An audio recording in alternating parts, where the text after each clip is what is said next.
Seigneur, te sommes infiniment reconnaissants. Dois le début de grâce entre tes mains, Père.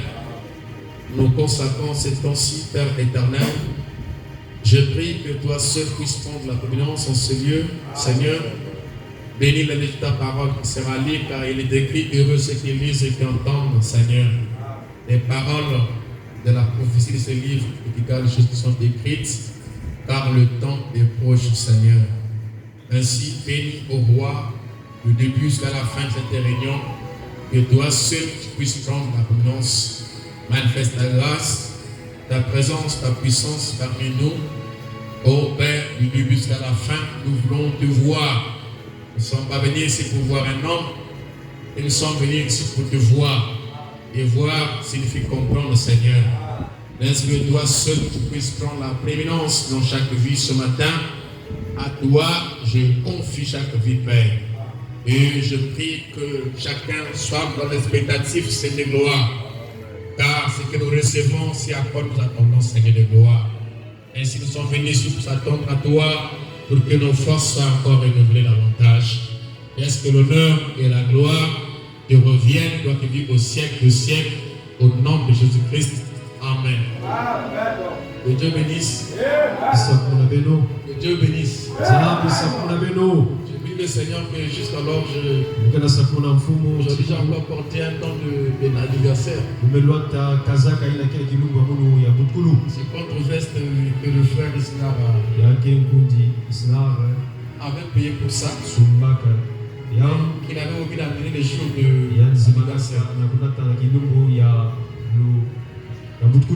Amen. Amen. Il m'a donné ça de le dimanche je crois passé. Je lui avais aussi promis que je lui porte ça le dimanche. Et aussi la petite pochette qui est là à la poche. Et aussi par ma femme. Je suis très heureux ce matin pour ça. On acclame le Seigneur. Je ne peux pas passer sans en témoigner. Il a même dit qu'il fallait que ça soit là contre le genre de la route là. Il a même aussi donné un peu plus de poids à l'église. Amen. Amen. Merci beaucoup. C'est des petits gestes comme ça qui prouvent l'amour. Des petits gestes. Alors, on va prendre dans Proverbe 14. Proverbe 14, verset 1.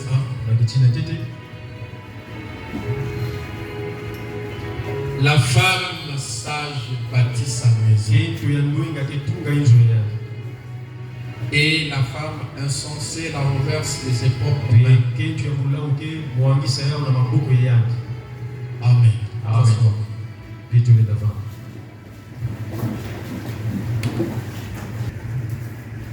Shalom, shalom à tous. C'est pas tout le monde qui a accepté ce shalom. Amen. Amen. Que Dieu vous bénisse. Nous sommes très très heureux de nous retrouver encore ce matin dans sa maison. Il est doux et agréable pour nos frères et de mes ensemble. Et ici, nous sommes venus à la table du Seigneur. Parce que la Bible dit que l'homme ne vivra pas de pain seulement, mais aussi de toute parole qui sort de la bouche de Dieu. Donc, nous mangeons la nourriture naturelle, nous montons à table et on nous sert la nourriture naturelle. Et dans le spirituel, nous sommes aussi sur la table du Seigneur ce matin. Nous sommes venus avec faim et soif pour que nous soyons rassasiés. Parce que si quelqu'un est venu ici ce matin, et bien ça prouve qu'il est affamé. Parce que l'église, c'est la table ou le restaurant du Seigneur. Où on vient pour venir nous restaurer, pour donner à notre être intérieur, n'est-ce pas, la force de courir dans la carrière qui nous est réservée. Parce que le Seigneur soutient toutes choses par sa parole puissante.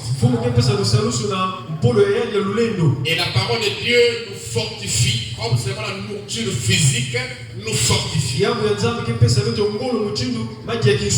pourquoi il est toujours capital et indispensable de ne jamais manquer au restaurant du Seigneur pour manger sa parole et être fortifié.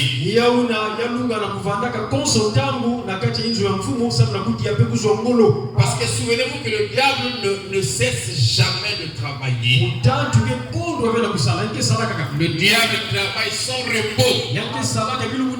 Il attaque sans repos. Mais c'est nous qui voulons nous reposer. Et le diable, lui, ne se repose pas. Il travaille tout le temps. Chaque seconde du travail. Amen. Jésus a dit à Pierre, le diable est autour de toi. Il cherche à te détruire. Mais il dit, j'ai prié pour toi. Fais que ta foi se défaille. Donc vous voyez que le diable s'attaque à la foi. Amen. Pour faire défaillir la foi. Donc la foi vient de ce qu'on entend. Vous comprenez ça? Et ce qu'on entend vient de la parole de Christ. Parce que si une personne n'a plus de zèle, si une personne ne sent plus vraiment de la considération pour de Dieu, c'est une preuve que sa foi est en train de décroître. Voilà pourquoi la parole, Dieu le donne pour que notre foi aille de gloire en gloire, de puissance en puissance, de feu en feu. Pour que notre foi ne puisse pas défaillir. Parce que nous combattons le bon combat de la foi. Et la foi vient de la parole. Amen. Alors, nous avons un petit sujet que nous sommes en train de voir. Nous sommes en train de parler sur la femme ménagère. Et nous montrons par là que Dieu a placé toute femme dans une position ménagère. Quelqu'un qui doit prendre soin, une personne qui doit prendre soin de sa ménage. Et l'homme a été placé dans une position. C'est lui qui doit apporter de la nourriture et autres dans sa maison. Et nous avons vu le vendredi que ce qui fait la base de tout cela, des foyers d'après les Écritures, des foyers qui respectent les principes des Écritures, tout vient du choix que le monsieur fait en choisissant cette femme-là. Nous allons essayer d'avancer encore, à lire encore une autre citation aujourd'hui. Donc tout va de là, parce qu'un foyer, c'est lui qui peut se marier. Il a dans sa pensée, il doit avoir dans sa pensée ce qui serait son foyer, ce qui serait ses enfants. Et même comme il est encore célibataire, nous avons vu que cet homme-là a des enfants dans ses rêves. Et ces enfants-là, c'est Dieu qui lui a donné ces enfants. Et ces enfants-là, ce monsieur-là rendra compte pour ces enfants-là. Parce que Dieu les a placés en lui. Alors, quand ce monsieur veut, n'est-ce pas, choisir sa femme, ce monsieur est conséquent et convaincu que cette femme-là va prendre soin des enfants qu'il a placés dans ses reins. Donc, en d'autres termes, il ne se marie pas pour lui-même simplement, mais il se marie aussi pour trouver une femme qui prendra soin de sa progéniture qui est dans sa sémence. Vous savez qu'aujourd'hui, il y a des femmes qui tournent les enfants contre papa. Est-ce que vous comprenez ça? Oui, c'est grave ça. Et nous le voyons aujourd'hui même dans le monde. Donc, quand un monsieur choisit une femme, donc il a dans sa pensée ce qui serait le futur de son foyer. Alors, elle devrait choisir une femme née de nouveau. Pourquoi? C'est pour son propre bien et aussi pour le bien de sa progéniture. Parce que ce monsieur-là, il ira travailler, il va aller chercher à manger pour prendre soin de sa famille. Et c'est cette femme-là qui est censée rester avec les enfants pour les élever. Amen. Amen. Alors, frère Banamedi, elle devait être responsable et comprendre sa place. Amen. Avant que je ne puisse rentrer, parce que là je suis en train de faire la rétrospection, nous avons vu le vendredi où j'avais dit que la femme fit prise de la côte de l'homme. Et cette femme-là, c'était Ève. C'est Ève que Dieu avait pris de la côte d'Adam. Et il a formé la femme. Donc c'était le sous-produit de l'homme. Et quand Dieu est en train de faire ça, il est en train de faire ça au premier Adam. C'est au premier Adam que Dieu a tiré une côte qui lui referme la chair. Il referme la chair. Et il forme Ève par la côte qu'il avait pris de Adam. Et c'était donc le premier Adam et la première Ève. Maintenant, quand Dieu est en train de faire ça dans la Genèse, c'était pour préfigurer ce qui allait venir. Non pas avec Abraham, non pas avec Job, non pas avec Ézéchiel, non pas avec Moïse, non pas avec Branham, non pas avec moi, non pas avec toi, mais pour montrer une préfiguration de Christ et sa femme. C'est lorsque je vous ai dit que chez nous ce n'est pas comme ça. Amen.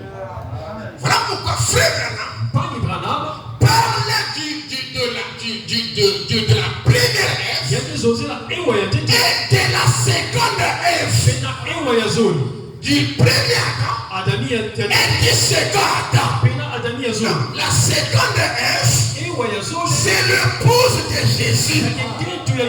Pourquoi Jésus à la croix, quand il est mouru, un soldat est venu piquer ce côté. Et l'eau et le sang est sorti. Frère Branham me dit que c'était l'épouse qui est en train de sortir. Il dit que quelqu'un était sorti de lui. C'était l'épouse. Donc quand on dit cette femme-là est ma cote, on peut d'une manière aléatoire comprendre ça, mais c'est pas ça. C'est qui vous marie, c'est qui nous marie nous. Parce que chacun de vous vient d'un père du père, la femme comme l'homme. Donc votre sang, votre côté charni vient de votre père et votre mère. Et le côté charni d'Adam venait carrément d'Adam. Vous comprenez ça? Donc le côté charni, la chair et le sang, tout ça, venait carrément d'Adam. Maintenant après cela, le péché est rentré. La chose a été changée. L'homme maintenant allait venir par le sexe. L'homme comme la femme. J'ai fait ça pour enlever les mounglios. Quand tu l'avais prêché les pasteurs. Branham n'a jamais prêché ça. N'a jamais enseigné ça. Ça c'est les mounglios. Prêché par les pasteurs. Mais le jour qu'il va mourir, dès que vous allez divorcer, quand tu vas prendre notre femme, tu vas dans combien de code? Question. Ça fait combien de code? Hein? Frère Branham s'est marié avec il a pris Médan. Il a combien de code? C'est une pensée négative enseignée par les pasteurs. Mais c'est faux. Adam et Ève étaient une figure de Christ et le pouce. Il y a quelqu'un qui a dit ça le code qu'elle veut. Ça s'est passé avec Adam pour montrer un type à venir. Mais avec nous, moi je viens de mon père et de ma mère. La femme vient de son père et sa mère. Vous connaissez ce que je dis, non? Maintenant, c'est le feu. Vous voyez? Adam n'avait jamais fait le vœu. Adam n'avait jamais fait le vœu. C'était toute une partie de lui qui était sortie. Il n'avait jamais fait le vœu. Mais nous faisons le vœu. Et frère Branham me dit, c'est notre vœu qui nous lie, qui nous rend avec notre femme. Donc ce qui veut dire que non, c'est ma cote. On peut pas les comprendre. Finalement, ça ne marche pas. Bon, Salomon avait plus 1000 femmes.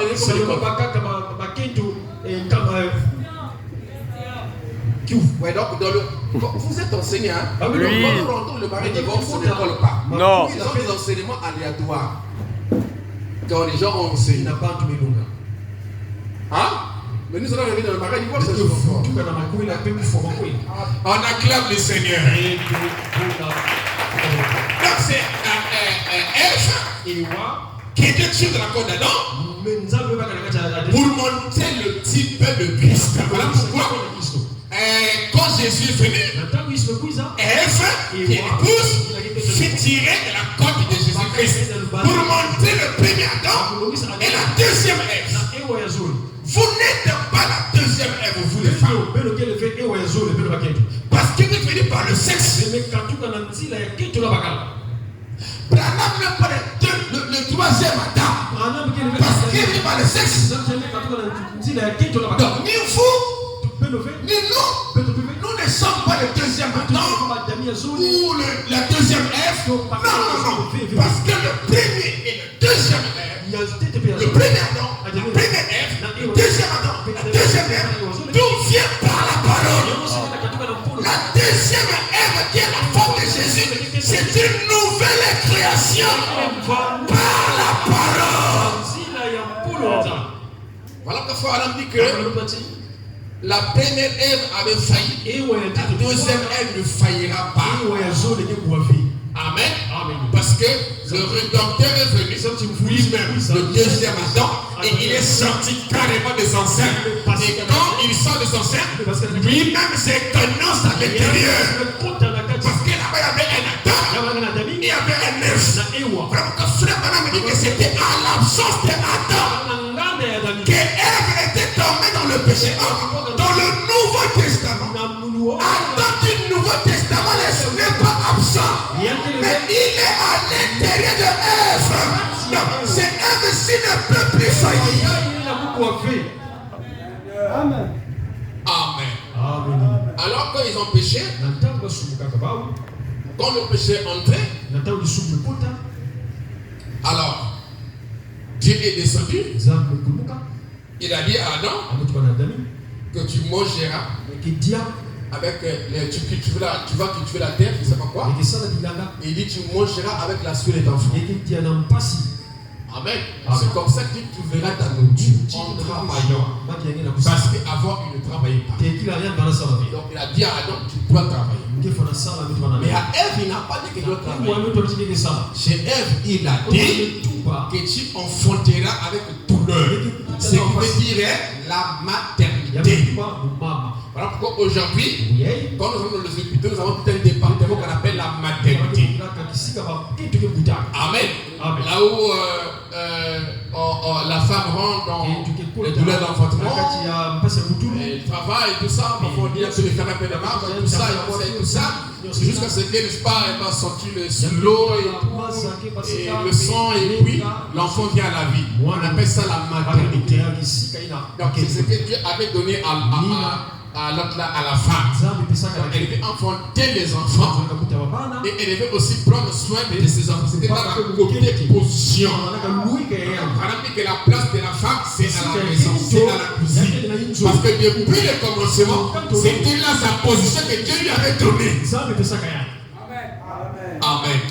Alors, cette femme, si on l'a pas bien choisie,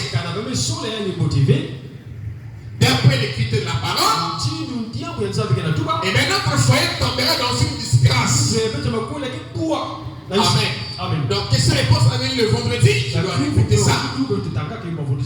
Numéro 2, prêcher le 29 et le 23, 8e mois 64.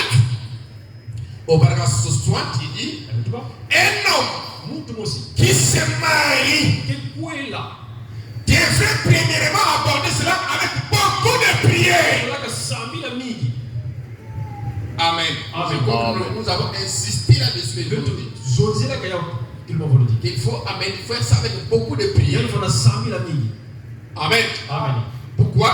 Parce que tu es en train de choisir ta femme. Amen. Et tu pries le Seigneur pour que ce dernier puisse te conduire et te montrer, te révéler celle ou celui qui t'avait prédestiné. Vous ne devrez jamais choisir une femme pour sa beauté extérieure. Wow. Parce que si tu choisis une femme pour sa beauté, ta beauté extérieure, tu l'as choisi pour toi. Amen. Tu vas te donner des points. Tu vas l'embrasser. Tout ça n'a rien à voir avec ton foyer.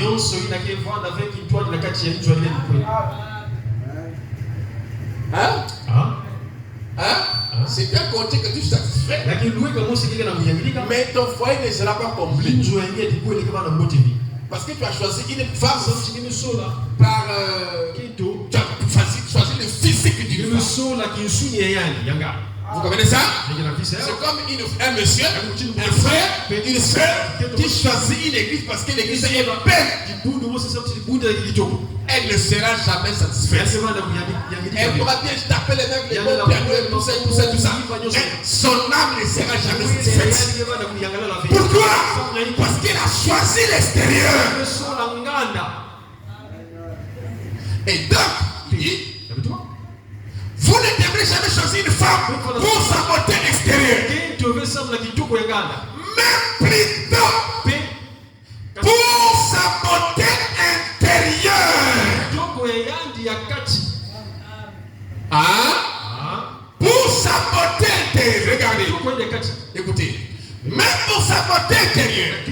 une femme qui sera une mère pour vos enfants. Donc, s'il a choisi pour sa beauté intérieure, parce qu'elle sera une mère pour vos enfants. Oh, donc, tu choisis une femme par sa beauté intérieure, ou parmi le choix d'une épouse, une femme née de nouveau. Une femme régénérée à l'intérieur. Pourquoi? Parce qu'elle sera une femme qui sera une mère pour vos enfants. Quand le monsieur choisit, il doit se tenir comme de ce côté-là. Pourquoi? Parce qu'il a des enfants dans son sein que la maman va gérer. Alléluia. Donc si cette maman-là est née de nouveau, et quand moi j'irai au travail, elle va pratiquer les principes de la parole sur les enfants, afin que mes enfants soient cadrés, qu'ils ne soient pas comme les enfants de la rue. Vous comprenez ça? C'est comme Dieu. Là, je l'ai dit. Quand tu veux confier ses enfants chez un berger, je n'ai pas de prédestinés. Je ne parle pas des enfants frères. Je parle des prédestinés. Ok? C'est lui qui les appelle. Il les envoie vers une femme, vers un berger né de Yahoo. Mais comme la plupart des temps, les gens ne consultent pas Dieu avant de choisir les bergers ou les églises. C'est là qu'il y a problème. Et Dieu, comme vous vous confiez à lui étant fils, et que vous respectez le principe de la parole, que vous vous mettez à prier pour retrouver une femme ou une église, là où vous allez être, Dieu doit vous révéler quelque chose. Et il te donnera un bon berger. Parce que le ciel, il faut que quelqu'un puisse y amener. Parce que le ciel consiste en la parole de Dieu. Et la parole de Dieu n'est pas la lettre. La parole de Dieu, c'est celle qui est vivante. Regardez, je peux prendre un prédicateur, je peux prendre les Écritures. Prêche. Tout ce qu'il dit là, c'est la parole. Mais il ne prêche pas la parole de Dieu.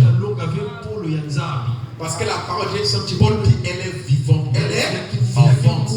C'est qu'il prêche, on appelle ça la lettre. Or la lettre n'est pas la parole. La parole, c'est celle, parce que Dieu est vivant. La parole, c'est celle qui est vivante. Donc, la parole est vivante. Voilà la parole. Donc la parole, vous comprenez ça? Quand elle est rendue vivante, quand elle est fait chair, quand tu la prêches, tu ne prêches pas les écrits, mais tu prêches ta propre vie. Vous comprenez ça? Parce que regardez, si on dit que les feuilles c'est la parole, les productions vont dire que ça c'est la parole. J'ai la parole. Mais non, mais quelqu'un peut dire que j'ai la parole, pas que la Bible. Pas que j'ai la Bible, mais quand on dit j'ai la parole, ça veut dire que la Bible est devenue vivante en toi. Quand tu parles, c'est ça qui est efficace.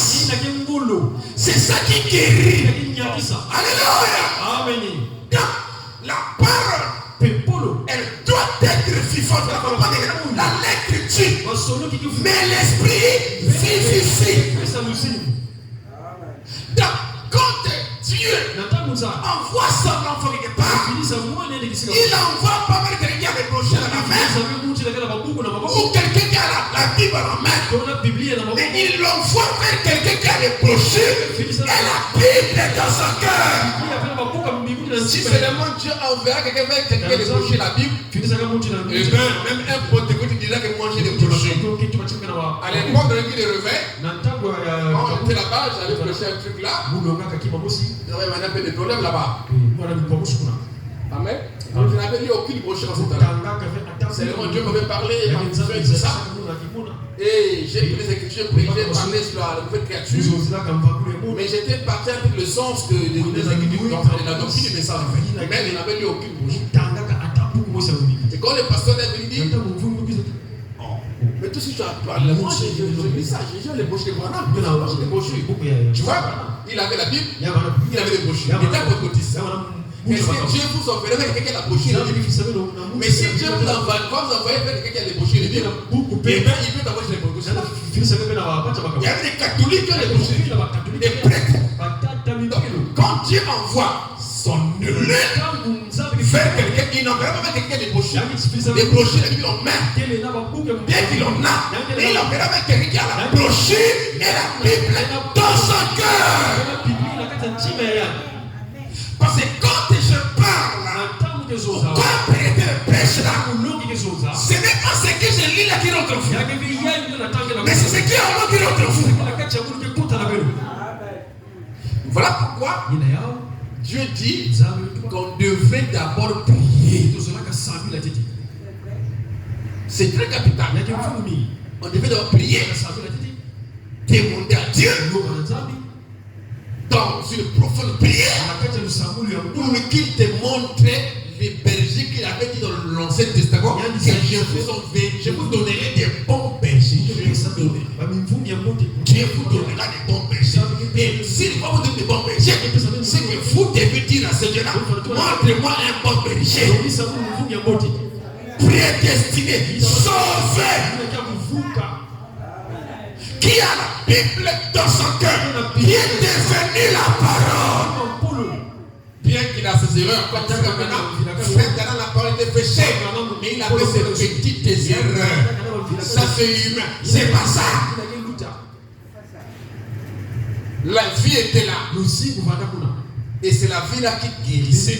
Donc, voilà que non, quand vous allez, vous ne regardez pas la beauté extérieure, mais vous devez regarder à la beauté intérieure. Parce que cette femme-là qui sera une mère pour nos enfants. Même quand un père choisit une église, mais il ne choisit pas l'église là pour lui-même. Il choisit l'église là aussi pour ses enfants. Parce qu'il amènera ses enfants là-bas. Donc, quand il est en train de choisir, il doit être sûr que j'amène ma famille, je m'amène moi-même vers une bonne personne, vers un bon endroit, parce que Dieu m'en a parlé, Dieu m'en a révélé. Alléluia. Amen. Qu'avec des problèmes quand je ne serai pas là, même si Dieu m'appelle avant, mais que je suis conscient que j'ai laissé mes enfants entre les bonnes mains. Vous comprenez ça? Sinon, puisque les enfants dépendent de vous, quand vous les amenez comme ça, vous les détruisez. Voilà pourquoi il y a même des églises, il y a même des pères et des mères, des foyers qui sont dans une église quelconque. Ils ont amené les enfants. Faisant en allant, en marchant. Ils se sont rendus compte que ce n'était pas le bon endroit. Les enfants sont restés là. Vous êtes là. Ils sont habitués avec la chose. Et vous sortez. Quelques enfants restent. Parce qu'ils sont déjà arrivés à ces grands. Ils ont dit non, on ne peut pas te suivre, papa. Pourquoi? Parce que tu ne l'as pas conduit dans le bon chemin depuis les enfants. Oh non, mais nous on ne vous suit pas. C'est vrai et tout ça. Un enfant qui a 22, 23 ans, 25 ans, tout ça, il reste là. Mais pourtant au départ, c'est vous qui l'avez amené là. Parce qu'une chose ne peut pas être bonne avant. Après, c'est déjà mauvais. Non. Tout ce qui commence bien termine bien. Ça ne peut pas être. Voilà pourquoi je ne crois pas aux frères qui disent pasteur, demain passe à demain. C'est qu'il y a une chose qui ne va pas. S'il était démon quand il disait maintenant quand tu sors du démon, c'est que c'est toi qui es le démon. C'est que c'est toi qui n'avais pas pris les choses au sérieux, qui n'avais pas appliqué les principes de la parole. Parce que je ne peux pas être fils de Dieu aujourd'hui. Et puis demain un démon. Non, pour ça c'est toi qui disais, j'étais fils de Dieu et sans révélation. Et quand tu as découvert que je n'étais pas Dieu parti, mais c'est toi qui le disais, c'était pas Dieu qui t'avait dit que c'était fils de Dieu, mais c'est toi-même, par ton fanatisme, qui disait c'est fils de Dieu. Sinon, si c'est Dieu qui t'avait dit ça, il ne deviendra jamais fils de Satan. Je suis Dieu et je ne change pas. Quand l'Esprit de Dieu rentre en nous, nous devenons de Dieu. Et un Dieu ne change pas. Frère Branham dit que les enfants de Dieu sont des bébés 13 ou 8 ans. Ils ne changent pas. Oh non, il y avait un moment où il même on est là comme ça, non, il n'était jamais bien avant. Quand il est pensé, il était jamais bien avant. Ah, la vie de la parole ne change pas. Même si on t'amène aux États-Unis. Oh non, c'est même aux États-Unis. On arrive là-bas. Et bien il vient payer. La chair devient payer. Non, c'est que depuis le pas depuis au pays là-bas, elle était pour elle payer. Parce que, je me sens bien. Parce que quelque chose que vous l'amenez. Vous amenez la parole. La parole ne changera jamais. C'est que depuis le départ, il n'avait jamais cru. Mais il était plutôt. Il suivait plutôt le touffement. Si je fais ça, le frère dira ceci.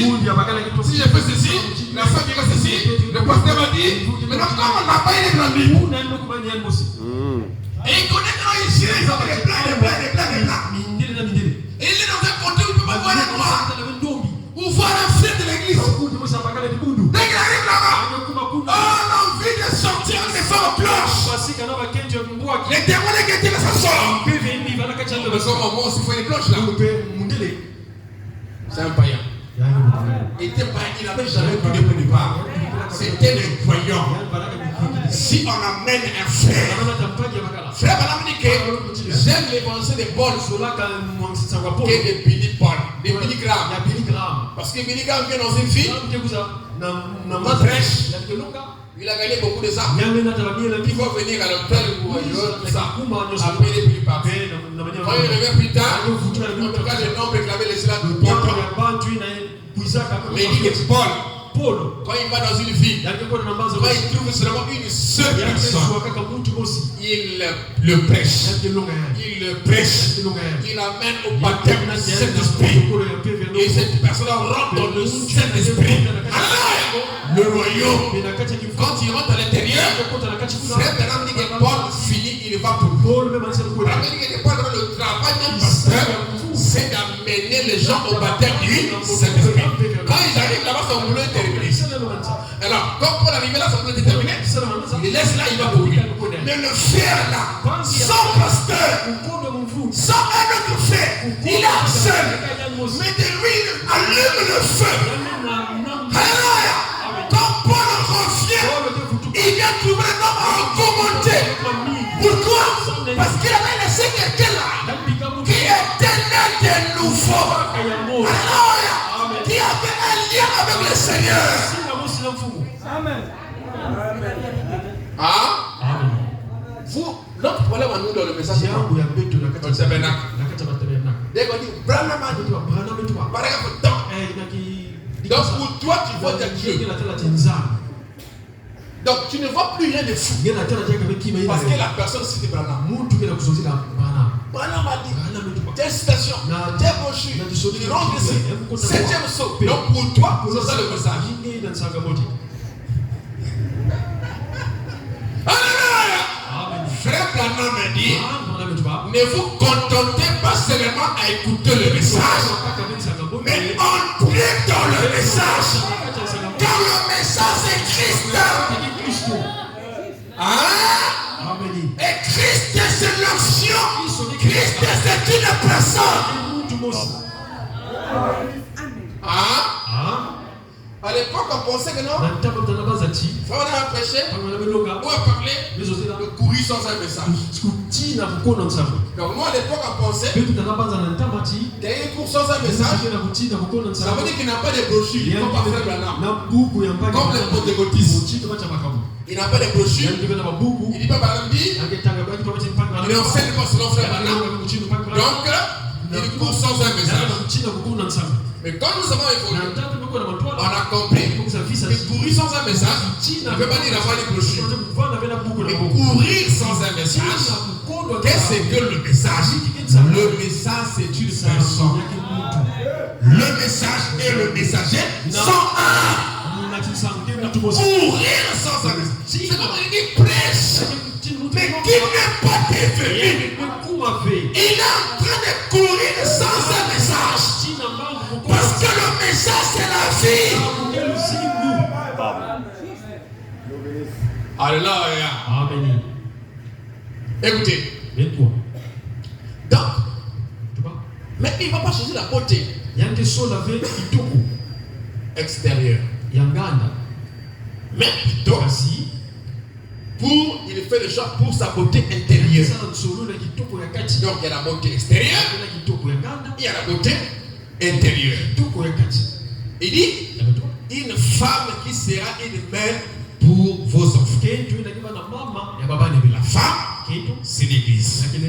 Donc une église qui sera une mère pour vos enfants. Qui va, n'est-ce pas, conduire vos enfants dans la voie qu'ils doivent suivre.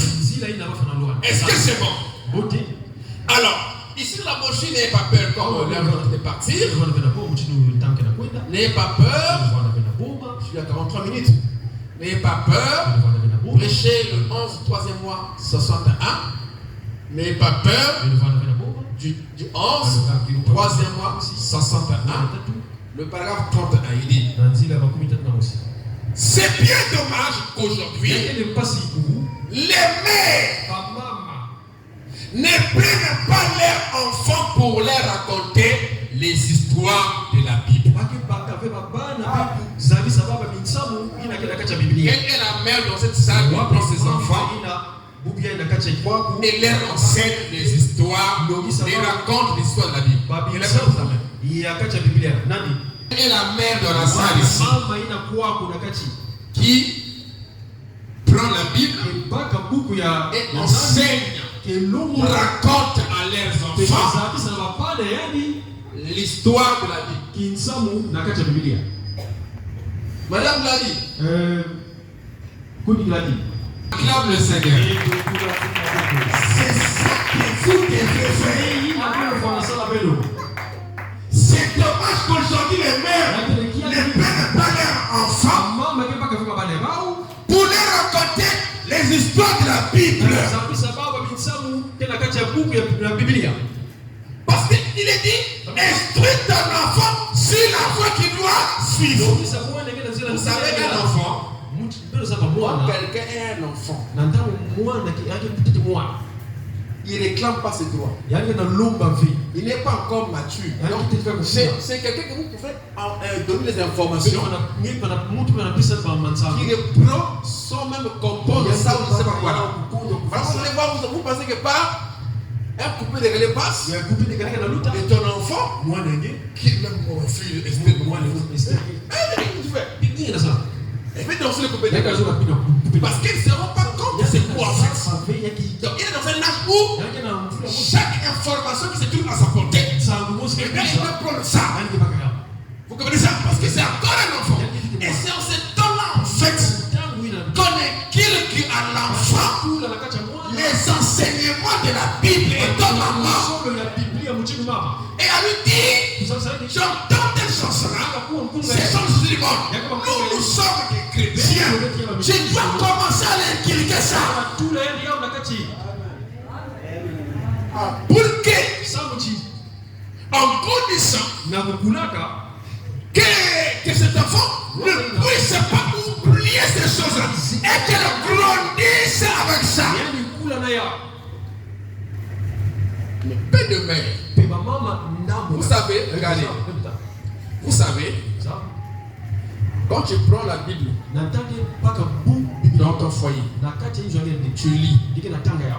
Même avec tes enfants, même avec ta famille, il y a une bénédiction. La Bible dit ceci. Heureux ceux qui lisent et qui entendent. Donc, même quand tu prends seulement la Bible, tu lis dans ton foyer. Ton foyer est déjà béni. Tes enfants, parce que c'est la parole du Seigneur. Donc, voilà pourquoi c'est très capital d'expliquer aux enfants les histoires de la Bible. C'est ce que nous essayons de faire, moi, avec ma femme à la maison. Toujours insister à leur parler de la Bible, à leur expliquer les histoires de la Bible. Parce que le monde tire. Il y a chez moi la personne là-bas. Il y a une personne là-bas qui fait des choses du monde. Donc ça rentre direct dans la maison. La pression devient compliquée. Donc ils se rendent pas compte dans la Bible. Ils sont fous de ça. Tu peux penser les voir. Si je les vois là-bas, tu vas donc c'est voilà. Donc je réponds là, mais les chansons là, derrière la maison là, ça passe là. Et vous savez c'est compliqué. Et moi parfois je mets la musique pour contrer ça. Mais moi on met la musique tout le temps aussi. Moi j'ai envie un peu de lire et tout ça, c'est calme. Et tu dois diminuer un peu la musique aussi. Parce qu'il y a tout le temps boum, il y a des boum, boum, c'est pas tout le temps. C'est un corset. Donc vous voyez que ça presse, là ça tire, là ça tire, là ça tire. Et le monde, le diable est en train de presser le ténèbre encore plus fort. Mais nous devons pratiquer le principe de la Bible, de la parole, pour que nous arrivions à vaincre. Eh bien, c'est bien dommage qu'aujourd'hui les mères ne prennent pas leurs enfants pour leur raconter les histoires de la Bible. C'est difficile de trouver un pasteur qui fait cela. Là aussi, c'est là qu'il piège chez nous. C'est difficile de trouver un pasteur qui fait cela. C'est chez moi là. Garde à moi, si je ne pratique pas ça, si je ne continue pas à le pratiquer tous les jours de ma vie. Parce qu'après, on va se demander, mais comment les enfants sont devenus comme ça? C'est depuis la base. Vous allez voir dans l'école, non? Si un enfant n'a pas été au débutant, mais comment il fera pour arriver au CE? Il faut commencer par les débutants, la base. Si vous manquez la base là, vous manquez tout. Au commencement était là la parole. Si au commencement c'est la parole, à la fin, ça sera quoi? Ça sera la parole. Mais si au commencement c'est pas la parole, à la fin ça sera quoi? Ça sera pas aussi la parole. Et ne demande pas pour comme un enfant apprenne la virginité. Ne continue pas seulement aussi à prendre la chicotte de quelqu'un comme moi. Parce que la chicotte est permise par Dieu. Et la chicotte est le principe de la parole. Les principes de la parole pourront aussi faire que l'enfant évite la chicotte. Parce que vous l'avez éduqué, vous l'avez enseigné. Depuis le départ. Mais si tu manques ça, et que tu l'enfant grandit, elle commence à faire ceci. Tu prends la chicotte, tu la feras du mal brillant. Vous tapez la voûte, tapez plus de Dieu. Mais parce qu'il n'y a pas un truc qui a souci. Vous avez manqué l'enseignement. Donc il chicote quand ça tombe. Après on lui rappelle l'enseignement que vous lui donnez. Ça fait quelque chose. Maintenant peut-être tu vas chicoter. Après la chicote, tu l'as jamais enseigné. Après la chicote, tu dois le rappeler ce que tu lui dis, ce que tu l'enseignes. La Bible dit quoi? Enfant fait quoi? Voilà, tu accompagnes la parole. Et là, en fait, on dit de prendre la conscience parce que vous l'avez enseigné ça. Et comme il déroule, vous chicotez et vous continuez à enseigner. Il dit, c'est difficile de trouver un pasteur qui fait cela. Encore moins une mère. Écoutez, je pense qu'il y a 5 évangiles. Wow. On acclame le Seigneur. Il y a combien d'évangiles? Si tu sais pour nous, tu ne vas pas croire ça. Mais si tu crois le messager, tu vas croire le 5e évangile. Alléluia. Il y a 5. Je pense qu'il y a 5 évangiles. Vous en connaissez seulement 4 dans la Bible. Hein? Vous en connaissez 4 dans la Bible. Il dit, c'est Matthieu, Marc, Luc, Jean, Virgile et la mère. La mère, c'est le 5e évangile. Donc, il y a Matthieu, hein? Qui était le gardien du trône du côté du lever du soleil. Il est le type de Judas, un gardien du trône. Le frère Branham ajoute un 5e qui va garder le trône de l'enfant. Alléluia. Amen. On acclame le Seigneur. Et dans le cas, on parle de choses sérieuses. Vous savez, un pasteur doit enseigner des petites choses comme ça. Je suis en train de damer ça. C'est pour parce que je suis en train de cadrer en fait les foyers. Je suis en train de cadrer les foyers et les foyers à venir. Pour que dans les avenirs, que nous ayons de bons foyers, de bonnes familles au sein de l'église. Parce que c'est la famille qui fait la nation. Voilà pourquoi vous allez voir, c'est comme si c'est trop. Mais c'est trop capital et très profond. Donc il y a 5 évangiles. Hein? Donc il y a Matthieu, ce qu'on appelle les 4 êtres vivants. Amen. Amen. Matthieu, c'était le lion, celui qu'on paie vers le lever du soleil à l'est.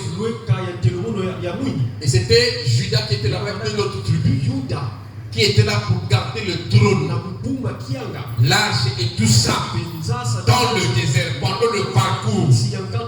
Matthieu, qui était le type de Judas, gardait, n'est-ce pas, l'accès du lever du soleil à l'est, à l'est.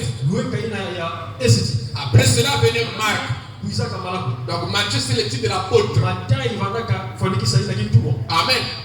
Qui gardait l'est. Et puis venait Marc. Marc était le type du pasteur. C'est Ephraïm. Il lui était en Occident. Il gardait le trône de Dieu. Donc c'était l'arche. C'est moi ici, mes frères. Amen. Où sont les crêts là? Nous avons ici, bon, on fait un petit coffre comme ça. Hein? On appelle l'arche. Hein? Ok? L'arche. Amen.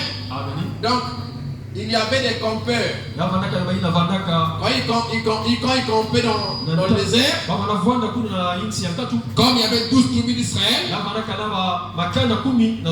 alors chaque tribu devait camper par rapport à l'est, l'ouest, le sud et le nord. Et comme c'était 12 tribus, il devait être en bloc de 3-3. Parce que 3 fois 4 ça fait 12. Et dans ce bloc de 3-3, 3 ici, ils avaient un chef de leur bloc. Amen. Un chef de chaque bloc qui faisait 4 chefs. 4 étaient en tête.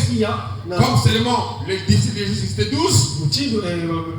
Mais 4 évangile fut écrit, 4 têtes, 4 chefs. Amen. Donc les autres là étaient mis à eux et ils étaient en train, n'est-ce pas, donc quand l'arche était au milieu, donc ce peuple-là, il campait par rapport à ses positionnements. C'était pour protéger l'arche de l'Éternel, qui était la parole, qui était le trône de Dieu. Amen. Et donc nous savons que le trône de Dieu aujourd'hui, c'est le cœur de l'homme. Donc ils étaient là, c'était des compères. C'est le type de 5 ministères. Dans le cadre du message, on ne parle que souvent de 2 ministères. Si vous voyez quelqu'un, soit on vous dit que je suis apôtre. Si ce n'est pas ça, on vous dit qu'il est docteur. C'est ces 2 ministères. Dans le tabernacle, on ne parle que de 2 ministères. Rare de fois quelqu'un va te dire je suis évangéliste. Rare de fois quelqu'un va te dire je suis pasteur. Rare de fois quelqu'un va te dire je suis prophète. C'est très rare. Faites vous-même la statistique. C'est un gars apôtre. Vous allez écouter. Il est prophète et il est docteur. Faites la statistique. Tu ne verras pas des gens qui vont dire je suis prophète. C'est vraiment rare. Mais alors que ces 5 ministères sont là pour ces 4 résurrections qui gardent le trône de Dieu. Matthieu, qui était le premier évangile. L'évangile selon Matthieu, c'était prêché ou présenté avec l'onction du lion, qui était le grand trône. Et il y avait aussi Marc. Marc, lui, c'était le type d'Ephraïm qui campait en Occident, là où le soleil se couche. Et il était là-bas aussi avec 2 autres tribus. Et après Marc, qui était le type du pasteur. Le pasteur, c'est un pompeur de l'Occident. Et l'apôtre pompe à l'est, en Orient. Et maintenant après lui, venait, n'est-ce pas, Luc, qui n'était autre que le type de Ruben. Amen. Qui est le docteur. Il campait au sud. Ruben campait au sud. Tout ça, c'était pour garder et préserver le trône de Dieu. Il était un sudiste. Il campait au sud avec 2 autres tribus pour protéger l'arche de Dieu, pour protéger le trône. Parce que si l'ennemi vient, soit il vient de l'est, soit il vient de l'ouest, soit il vient du sud, ou soit il vient de l'occident. Il n'y a pas autre moyen.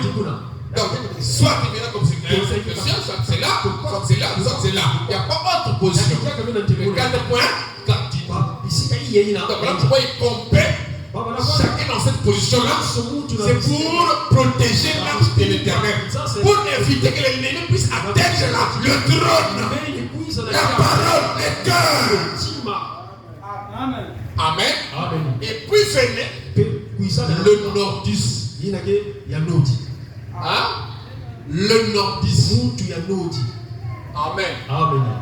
Mes amis, il y a mes amis qui m'appellent docteur, d'autres m'appellent apôtre. Tout ça c'est faux. Je suis ni apôtre ni docteur. Je suis un nordiste. Alléluia. Vient le nordiste. Les nordistes, c'est Jean. Et le nordiste, c'est le type de Dan, qui était le compère du Nord. Et lui aussi là-bas avait, n'est-ce pas, 2 tribus qui géraient. Il y avait 4 compères. Et ces 4 compères étaient le type de l'onction du lion. Amen.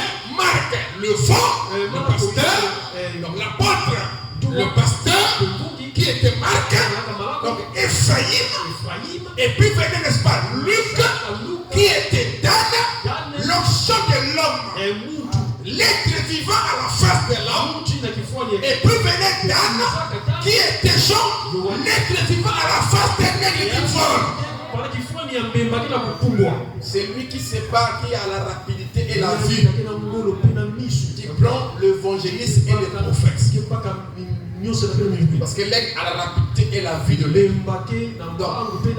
Et l'évangéliste va d'une ville à une autre. Et à l'œil de l'aigle qui est le prophète. Donc quand on arrive là, le 7 ministère est scindé comme ça. Donc quand ils ont 7 ou 4 anciens, lui, Dan, l'aigle, il en gère 2. Il gère l'évangéliste, il gère aussi le prophète. Donc il est le compère du Nord. Est-ce que vous comprenez ça? Et dans le 5 ministère, donc nous avons l'apôtre, nous avons le pasteur, nous avons le docteur, nous avons l'évangéliste et le prophète.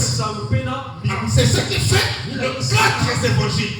C'est ce qui fait le 5 ministère dans le Nouveau Testament. Alors frère Branham me dit, le 5e évangile, c'est l'évangile de la femme. Il dit, je le dis sans mal, que Dieu a donné aussi à la femme un temps. Maintenant, remarquez une chose. Je suis en train de venir. Et c'est un peu profond. Mais comme on cause seulement, ça va être compréhensible. Alors vous remarquez que Branham dit qu'il a prêché un enseignement appelé enseignement de Moïse. Quand Moïse est né en Égypte, alors quand on l'a conduit dans la maison de Potiphar de Pharaon, et qu'on cherchait une nourrice, une mère qui avait la maternité. Est-ce que quelqu'un me suit ici? Myriam est partie prendre la mère. Hein? Il est allé prendre la mère, la pauvre mère de Moïse. Amen. Et c'est la première femme qui a allaité son propre enfant. Et qu'on payait autour de fois de 3. Si je dis que ça fait dans le montant là, ça m'échappe. Ça fait autour de 300 000 francs CFA. Comme ça. Qui veut recevoir. Amen. Tu vas parler ça en dollars. Quelque part là.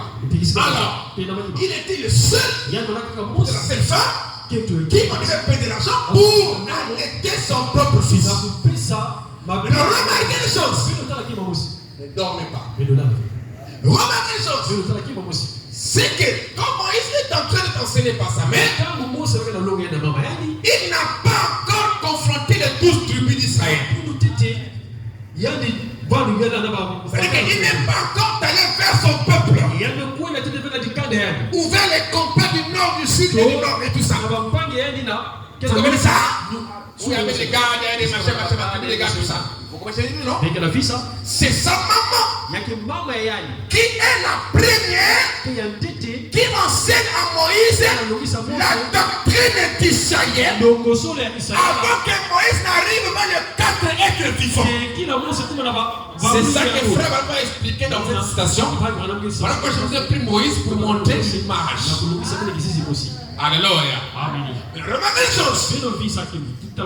Est-ce qu'on peut connaître d'abord ici là? Donc, le 5e évangile, c'est la mère. Il dit la mère, elle a à sa disposition, et elle les a à sa disposition quand ils sont jeunes. Elle était vraie. Commencer avec ses enfants, juste là, avant qu'ils sachent quoi que ce soit au sujet de Matthieu, de Marc, de Luc et de Jean. Vous êtes arrivés? Vous êtes arrivés? La maman, c'est elle qui a la responsabilité de ces enfants-là avant qu'ils sachent quelque chose au sujet de Matthieu, de Marc, de Luc et de Jean. Donc au sujet de Judas, d'Ephraïm, de Ruben et de Dan. Avant qu'ils sachent quelque chose, venant de Dan, d'Ephraïm, de Ruben et de Dan, tout ça, c'est d'abord la maman. C'est ça qui s'est passé avec Moïse. Avant que Moïse ne connaisse tous les enseignements d'Israël, c'est d'abord la maman qui l'a enseigné ça. Avant qu'il rentre en contact avec les 12 tribus d'Israël, dans 3, chacun avait un chef. Avant que l'enfant ne puisse entendre l'évangile, par les 5 ministères, c'est la maman qui fait d'abord le travail.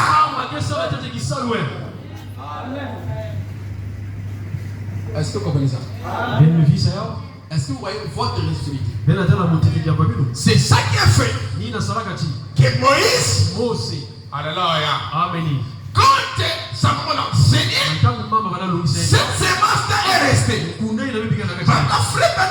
il a grandi, il était dans le palais. Mais quand il regardait Israël, pour Pharaon, c'était des esclaves. Mais pour Moïse, c'était le peuple béni d'Israël. Mais lui, il avait été bébé quand l'a mené chez Pharaon. Comment il a su que Israël était le peuple béni? Alléluia! En le regardant par la fenêtre. Mais c'est parce que sa maman, qui est le certain évangile, le premier temps à agir sur l'enfant, avait déjà enseigné Moïse. Sa mère avait pris la responsabilité. C'est ça que je veux que les femmes d'ici, les mamans d'ici, puissent commencer à appliquer. Parce que frère Banam a dit l'enseignement sur Moïse. Et l'enseignement sur Moïse, c'est sa mère qui enseigne. Ce n'était pas le cas des évolués. Est-ce que vous m'écoutez? Est-ce que vous m'écoutez? Pour la de la citation, il faut aller toucher les pasteurs. Mais il vient tous la maman. Et le pasteur, il a seulement fleuré. Parce que les pasteurs sont les 4 évangiles. Mais la maman d'abord, la maman, il dit, avant qu'il ne sache quoi que ça poursuit de Matthieu, de Marc, Luc et Jean. Et les mères devraient consacrer plus de temps. Quoi? C'est ça que je voulais que vous répétez là. Les mamans, les mères devraient consacrer plus de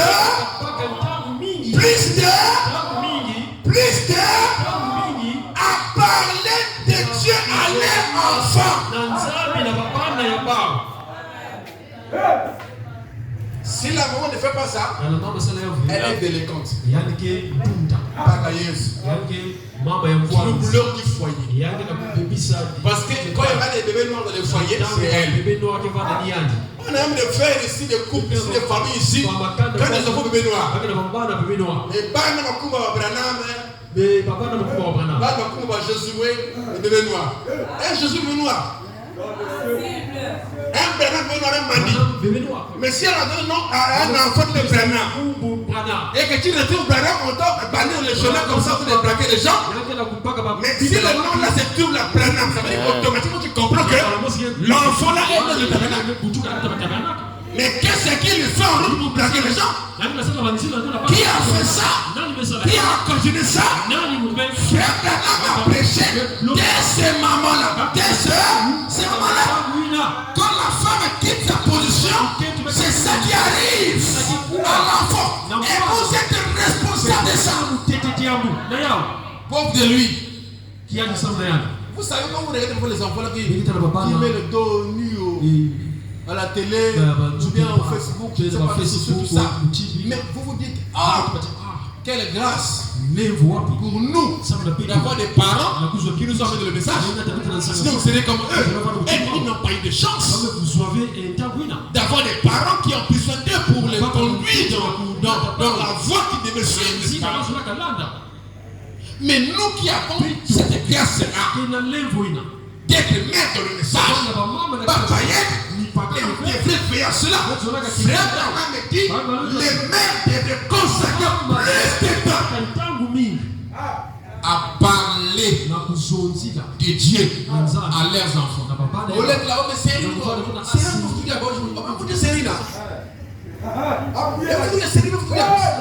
c'est plutôt ce que tu parles à tes enfants. Mais quand tu suis ça, les plus petits là aussi ont bien suivi. Alléluia. Amen. Alléluia. Amen. Et quand on parle, ça va devenir un thème principal du foyer. Et en ce temps-là, les choses deviennent jamais dans votre maison. Alléluia. Les mères devraient consacrer plus de temps à parler à leurs enfants. Plus de temps. Donc si nous avons 10 heures, par exemple, on devrait avoir peut-être 7 heures pour parler à votre enfant. Parce que c'est plus de temps. Pas la moitié du temps, mais plus de temps. Donc sur 10, on doit aller à plus 5. Si on fait la thèse de 10. Amen. Nous serions, il dit, je dois répéter ça. Les mères devraient consacrer plus de temps à parler de Dieu à leurs enfants et à prier pour eux. Et à prier pour eux. C'est ça là les principes qui manquent les familles des tabernacles. Amen. C'est ça les petits principes qui manquent les familles des tabernacles. Qu'ils ont oubliés. Et qui aujourd'hui amènent beaucoup d'élégance. Il dit, nous aurions moins de délinquance juvénile. Donc si les gens le faisaient, nous aurions moins de délinquance juvénile. Il y a même des femmes sur le foyer, on ne connaît pas à quelle heure ils prient. Un jour, un frère m'a dit, je ne connais même pas à quelle heure on va prier. Je n'ai jamais vu prier.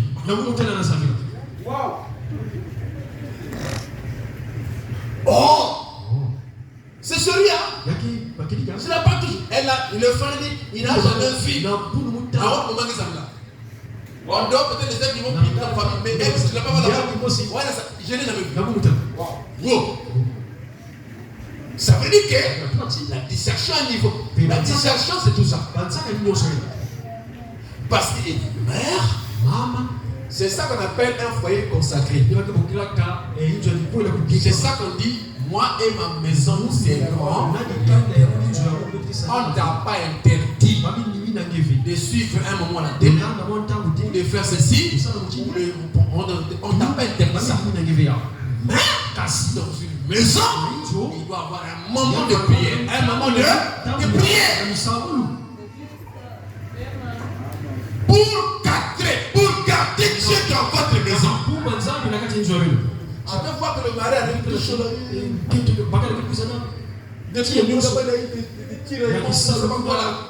On fait la règle de tension. Vous comprenez ça? Dès qu'il met les pieds dans l'onction de l'envoyé. L'atmosphère a changé. Alléluia! Nous sommes des créateurs d'atmosphère. Il arrive là, l'atmosphère a pris d'où tu changes la vie. Mais s'il vient là, il y a trouvé la confusion. Parce qu'il était sous. Comme il a monté au poteau. Et ça tape.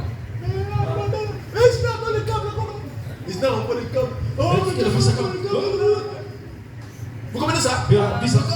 Sur le soleil. Vous comprenez ça? Et quand tu fais la peine attention à l'hiver, il vient toujours comme ça. Oh! C'est bizarre. Mais quand tu rentres, frère, on dit que le jour où tu rentres dans la maison de maman, quand elle est rentrée, elle est rentrée là, son était malade. Quand il rentre dedans, on dit que l'atmosphère qu'il avait accueillie pouvait sentir que la femme a été une femme consacrée. Quand elle regarde la maison, elle écrit, voyez la maison du Seigneur éternel, il écrit de la Bible là.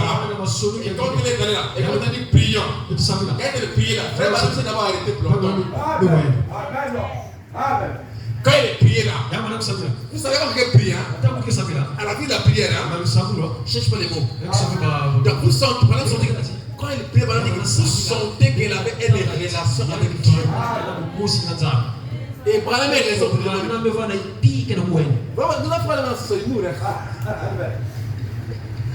jour, tu arrives à un foyer là-bas, tu t'épouses, tu te maries.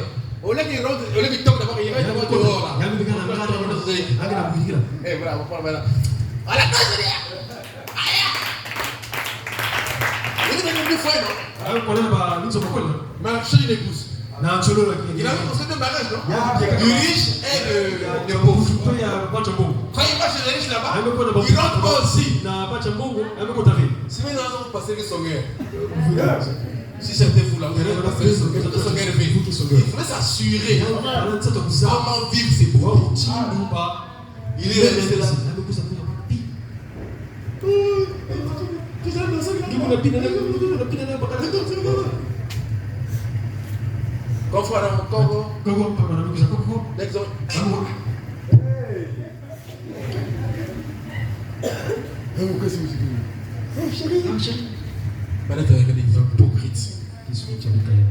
Après là, il va visser les autres là. Il est dans un conteneur. Après aussi, il arrive là. Il reste d'abord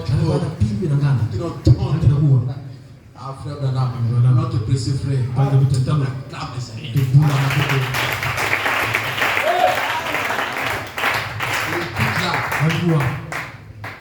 mais je t'ai vu une belle robe là-bas. Il y avait l'amour là-bas. Madame dit, c'était pauvre. Et il vivait en paix. Amen. Donc quand vous arrivez à un foyer, dans un foyer, vous pouvez sortir l'atmosphère qui est. Mais ce que nous avons besoin, c'est la bonne atmosphère. Vous savez que les réunions qu'on a fait là, ça a reçu. Il y a que bien l'enfant. Je n'ai jamais fait les réunions comme ça. Ça a reçu. À un niveau élevé, même les malades qu'on a prié ici là, les cas qu'on avait ici là, ils ont reçu la solution. Il y avait une bonne atmosphère. Une bonne atmosphère. Mais vous avez dit, on ne va pas préparer ça avec les prières. Je suis venu, je m'ai mis à cœur, parce que c'était la prière, je vous avais dit ça.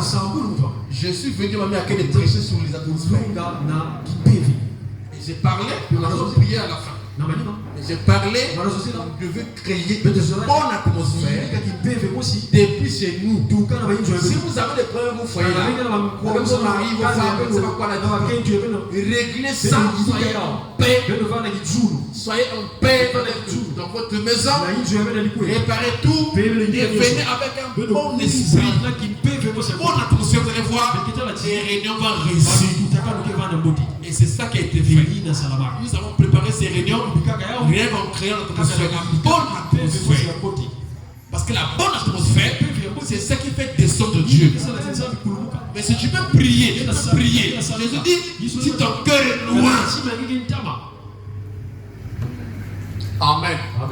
Alors, je dois finir, n'est-ce pas? Wow. Il dit,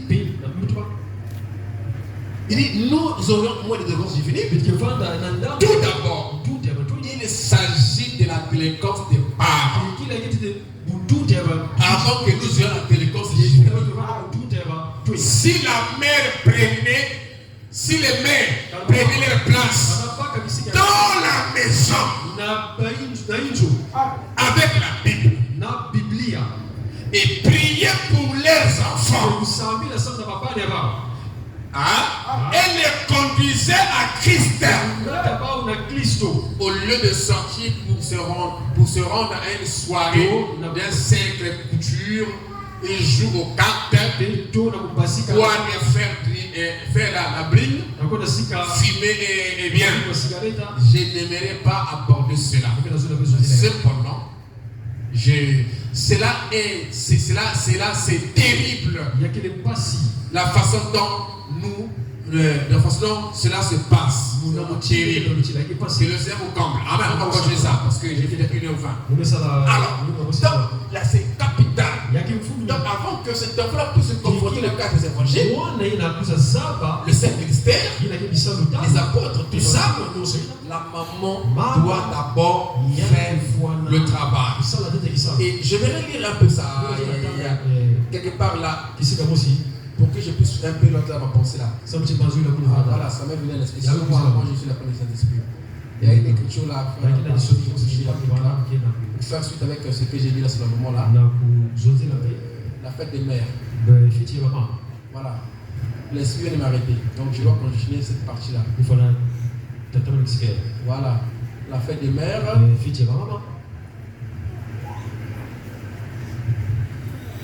La fête des mères, prêcher la fête des mères, prêcher le 10, 5e mois 53, 59. La fête des mères, prêcher le 10, 5e mois 59, le paragraphe 31. Il dit être mère. Ok. Être mère.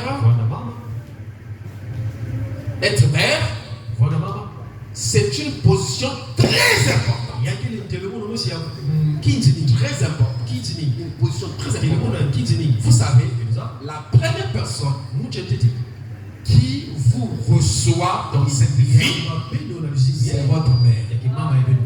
Personne d'autre ne peut vous toucher. En effet, aussitôt conçue, c'est elle qui vous porte sous son cœur. Elle est la première à vous connaître et la première à vous porter dans cette vie.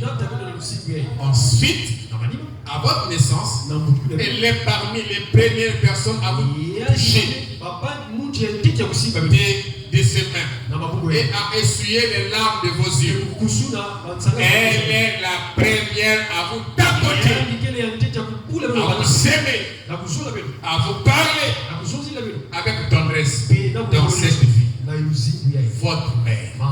Eh bien, je pense qu'elle ne pourrait pas témoigner à cet honneur à une mère. Amen. Il dit, la mère est la première personne à rester avec l'enfant. Il dit, et elle assume une grande responsabilité. Elle assume une grande responsabilité sur l'avenir de cet enfant. Il assume une grande responsabilité sur l'avenir de cet enfant. Et les enfants sont des petits dons que Dieu nous a donnés. On doit avoir compte de ça. Comment nous avons géré ces dons, ces dons d'amour de Dieu. Cela dépendra de la voie où la mère engage l'enfant. Celle qu'il doit suivre. Il dit, la maman a la responsabilité de la part de Dieu d'orienter cet enfant dans la bonne voie. Et je pense que c'est la raison pour laquelle les mères ont une petite touche spéciale. Amen. Vous voyez, il dit, un enfant écoute sa mère. Un enfant écoute sa mère. C'est pas moi, c'est le frère Branham. Hein?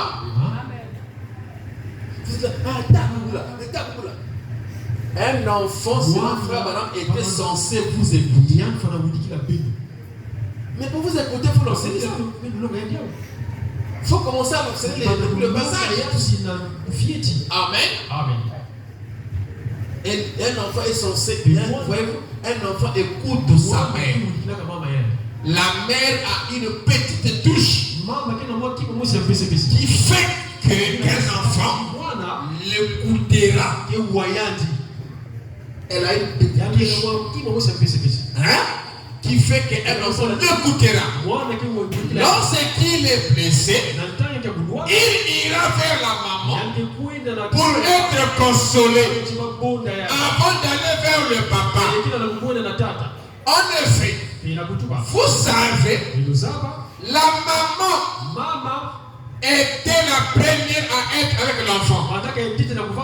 Écoutez, et il y a un temps, c'est ça le cinquième ministère. Le cinquième évangile. Il dit, il y a un temps que Dieu a donné à une mère pour être comme ça, pour que l'enfant puisse l'écouter. Elle a un temps, une capacité. Quand elle parle, l'enfant l'écoute. Voilà pourquoi c'est une enseignante des enfants de par le temps que Dieu l'a donné. C'est le cinquième évangile. La maman qui fait le travail avant d'arriver au quatrième évangile. Amen. Il dit, il y a un temps que Dieu a donné à une mère pour être comme ça. Je vais dire une véritable mère. Bien, je crois que les mères sont honorables et pieuses. Que le Seigneur bénisse. C'est ce temps que Dieu a placé sur la mère pour que l'enfant l'écoute. Donc, si l'enfant Dieu a placé dans ce moment un temps pour que l'enfant l'écoute, et si la maman a la capacité et les mères et que Dieu lui a rendu capable qu'un enfant l'écoute, mais c'est une bonne occasion. Puisque l'enfant t'écoute, c'est une bonne occasion. Ça veut dire que tout ce que tu diras sur sa parole, elle va écouter ça. Parce que Branham dit, Branham est prophète, il est prophète. Il dit que l'enfant écoutera la maman. Il dit ça 2 fois. Il répète ça. Donc si l'enfant a la capacité d'écouter la maman, ça veut dire que la maman c'est la capacité de transmettre. Et Dieu profondeur peut se lire. La profondeur appellera, la profondeur quand maman parlera, l'enfant obéira. Quand il est enfant. Donc voilà, en profitant de l'occasion, à inculquer à notre enfant, à nos enfants, la voix qui doit vous le Seigneur bénisse. On acclame aussi.